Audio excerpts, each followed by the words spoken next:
बिस्मिल्लाहिर्रहमानिर्रहीम। करोड़ों दरूद व सलाम हज़रत मोहम्मद सल्लल्लाहु अलैहि वसल्लम पर। सिड राइट्स के तमाम मुअज़्ज़ज़ सामीन को खुशामदीद। हमारी दुआ है कि आप जहां भी रहें अल्लाह ताला की हिफाजत में रहें। प्यारे दोस्तों, अल्लाह ताला ने हर कौम व उम्मत की इस्लाह के लिए बेशुमार नबी भेजे। खसूसन अरब की ज़मीन पर रहने वाले लोग बुत परस्त और खुद सर थे। इस्लाम के ज़हूर से पहले और बाद में मुशरिकीन और बुत परस्तों ने खाना काबा में बुत नस्ब कर रखे थे, जहां ये तमाम लोग उन बुतों की इबादत करते थे। वो लोग अपनी जहालत में इस कदर भटके हुए थे कि उन्हीं बुतों से दुआएं मांगते और गिड़गिड़ाते थे और इन्हीं को अपना खुदा तस्वुर करते थे। दोस्तों, ये इन बुतों के लिए नजराने और चढ़ावे लाते थे। बाज़ रिवायात में लिखा गया है कि बुत परस्ती का आगाज हजरत नूह अलैहिस्सलाम के दौर से हुआ, क्योंकि आपकी कौम से चंद लोग जो आपकी जमात में शामिल थे और आपके हवारी थे। और बाज़ रिवायात में लिखा है कि वो 5 लोग हजरत नूह के पैरोकार और औलिया अल्लाह थे, जिनके नाम वोद, सवा, यगूस, याऊक और नसर लिखे गए हैं। ये बुजुर्ग गुज़िश्ता नबियों के दीन पर कायम थे, लेकिन जैसे ही उन लोगों ने दुनिया फानी से रहलत फरमाई तो इनके पैरोकार कबीले और लोग इनके रंज में मुब्तला रहने लगे। बस इसी को शैतान ने अपना हथियार बनाया और लोगों को गुमराह करने के लिए इसे इस्तेमाल किया। एक रोज वो एक कबीले में बुजुर्ग की शक्ल में गया और वहां के लोगों को इकट्ठा करके गुमराह करने लगा। दोस्तों, शैतान बारी बारी सब कबीलों और लोगों के पास जाता और कहता कि क्यों तुम लोग इतने अफसुर्दा और रंजदा हो? तुम्हारे दर्द की दवा तो मेरे पास है। तुम लोग अपने बुजुर्गों की तस्वीरें और शबीहे बनाकर उनको उनकी इज्तिमा गाह में रख दो, और जब भी तुम लोगों को रंज या तकलीफ पहुंचे या तुम्हारे दिल में कोई हाजत हो तो बस इनके पास आ जाना।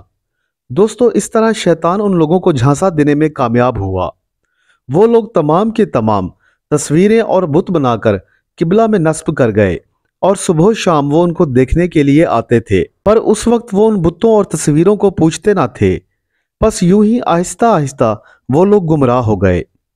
वो लोग उन बुतों और तस्वीरों की ज़ियारत को आते और यही सिलसिला लंबे अरसे तक चलता रहा।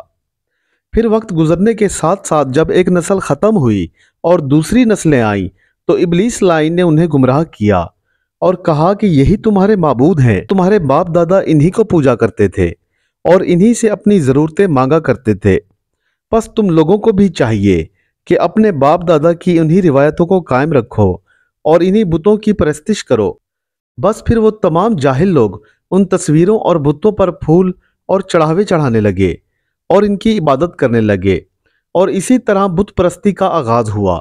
दोस्तों, शहर मक्का में बुत परस्ती का आगाज बनु खज़ा के सरदार उमर बिन लई ने किया, और बाज़ रिवायात में यह भी है कि उमर बिन लई एक बार तिजारत की गर्ज से मुल्क शाम गया तो उसने वहां बुत परस्ती होती देखी। वो लोगों को भी अपने आबा अजदाद की तस्वीरें और बुतों को नस्ब करके उनकी इबादत करने का दर्स देने लगा। बस उसने वापस आते हुए अपनी सरदारी में यही रिवायत कायम कर दी और वहां से एक बुत भी अपने साथ लाया। दोस्तों, जब भी कोई पैगंबर या वली अल्लाह इन लोगों को दीन और हक की बात समझाता या बुत परस्ती तक करने को कहता तो वो लोग जवाबन यही कहते थे कि हम तो एक खुदा को मानते हैं, पर वो हमें नजर नहीं आता, सो हमने इससे सिफारिश के लिए ये खुदा बना रखे हैं ताकि वो हमें देखे और हमारी दुआओं को सुने। दोस्तों, जहालत उन लोगों में इस कदर जोर पकड़ गई थी कि उन्होंने बारिश के लिए अलहदा बुत बनाया और रिज़्क के लिए अलहदा।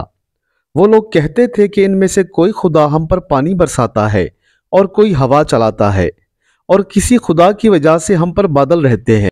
बस हमारी हर ज़रूरत के लिए एक एक खुदा नस्ब है, और वो लोग शब रोज़ इसी गुमराही में रहे। दोस्तों, खाना काबा में सबसे पहले रखा जाने वाला बुत हब्बल था, जो उमर बिन लई अपने साथ लाया था।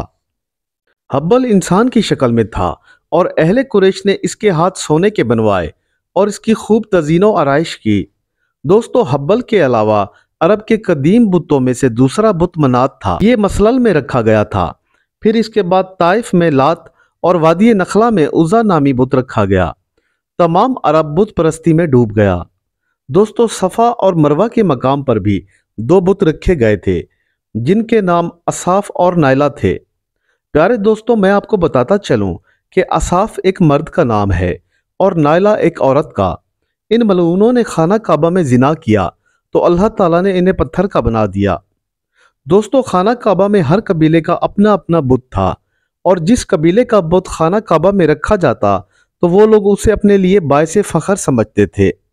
دوستو، حدیث پاک میں ہے کہ رسول اللہ صلی اللہ علیہ وآلہ وسلم نے فرمایا کہ میں نے عمر بن لہی کو جہنم میں دیکھا کہ وہ اپنی انتڑیاں خود ہی گھسیٹ رہا تھا، اور یہی وہ شخص ہے کہ جس نے بت پرستی کا آغاز عرب میں کیا تھا۔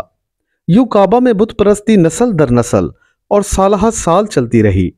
کوئی بھی توحید کا اقرار کرنے والا اگر ان بتوں کے خلاف بات کرتا تو مشرکین مکہ اس کی جان کے دشمن بن جاتے تھے اور اسے طرح طرح کی تکلیفیں اور اذیتیں دیتے تھے۔ حالانکہ اس سے پہلے مکہ معظمہ میں دین ابراہیم قائم تھا۔ الغرض یہ لوگ آہستہ آہستہ اسلام کی تعلیمات سے دور ہو گئے اور بہت سی معاشرتی برائیوں میں مبتلا ہو گئے، اور جو لوگ دین ابراہیم پر قائم رہے وہ نبی آخر الزماں حضرت محمد صلی اللہ علیہ وآلہ وسلم کی آمد کے منتظر رہے۔ پیارے دوستو، آئیے ہم آپ کو بتوں اور ان کے پوجنے والے قبائل کے بارے میں بتاتے ہیں۔ دوستو، زمانہ جاہلیت میں عربوں کے ایک معبود کا نام اکیسر تھا، اور اسے پوجنے والے قبیلے قزاع، لخم، جزام، عاملہ اور غطفان تھے۔ اس کے علاوہ حضرموت کے علاقے میں جسے کندہ قبیلہ کے لوگ پوجا کرتے تھے، اس کی خدمت میں جانور ذبح کرتے اور اس کے آگے چڑھاوے چڑھاتے تھے۔ ایک وادی بھی اس کے نام پر وقف تھی، جہاں کوئی بھی جانور چرنے آتا تو وہ بھی اس کے نام پر ذبح کر دیا جاتا تھا۔ تبالہ کے مقام پر ذوالخلصہ نامی بت نصب کیا گیا، جسے دوس، خصم اور بجیلہ نامی قبائل پوجا کرتے تھے۔ اسے کعبہ یمانیہ بھی کہا جاتا تھا۔ دوستو، اس بت کو حریر بن عبداللہ نے توڑا تھا، جبکہ دوس اور ازد قبائل کا دیوتا ذوالشری اور ذوالکفین نام کا بت تھا، اور اسیر کے علاقے میں اس کی پوجا ہوتی تھی۔ حضرت طفیل بن عمرو دوسی نے فتح مکہ کے بعد نبی پاک سے اجازت لے کر ان بتوں کو توڑا تھا۔ دوستو، بنو ثقیف لات کی پوجا کرتے تھے۔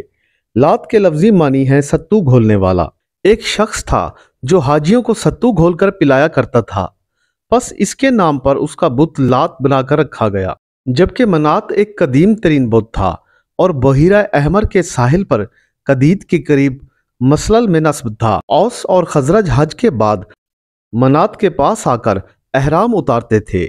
بعد میں حضرت علی کرم اللہ وجہہ نے اس بت کو توڑا تھا، جس کا نام نصر تھا۔ وہ ایک گدھ کی شکل کا بت تھا، اور ذیلقلع کے لوگ اس کی پوجا کیا کرتے تھے، اور حبل کا ذکر ہم پہلے بھی کر چکے ہیں۔ اسے بھی حضرت علی نے توڑا تھا۔ جبکہ ود دومت الجندل میں نصب تھا، اور بنو کلب اور اہل قریش بھی اس کی پوجا کیا کرتے تھے۔ دوستو، یعوق بھی ان 5 بتوں میں شامل تھا جو جدہ میں دفن تھے۔ کہا جاتا ہے کہ عمرو بن لہی کے تابع ایک جن تھا جس نے اسے بتوں کے بارے میں خبر دی تھی، اور عمرو بن لہی نے انہیں وہاں سے نکال کر تہامہ میں اپنے ساتھ لے آیا، جہاں حج کے دنوں میں انہیں لوگوں کے حوالے کر دیا جاتا تھا۔ دوستو، یعوق کے معنی ہے مصیبت کو روکنے والا، اور اس بت کی شکل گھوڑے کی سی تھی۔ اس کے علاوہ یغوث نام کا بت یمن میں نصب تھا، اور بنو مزہج اور ہمدان اس کی پوجا کیا کرتے تھے۔ بعض روایات میں بنو غطیف کا ذکر بھی کیا گیا ہے۔ دوستو، یغوث کے معنی ہے فریاد کو پہنچنے والا، اور اس بت کی شکل شیر کی سی تھی۔ امید کرتا ہوں آپ کو ہماری ویڈیوز پسند آ رہی ہوں گی۔ چینل پر آنے والے تمام دوستوں سے گزارش ہے کہ چینل کو سبسکرائب کر لیں تاکہ ان کو ہماری ویڈیوز کا نوٹیفیکیشن بر وقت ملتا رہے۔ ایک بار درود پاک پڑھ کر نبی کریم صلی اللہ علیہ وآلہ وسلم کی روح مبارکہ کو ہدیہ کر دے۔ ملتے ہیں کل ایک نئی ویڈیو کے ساتھ، تب تک کے لیے اللہ حافظ۔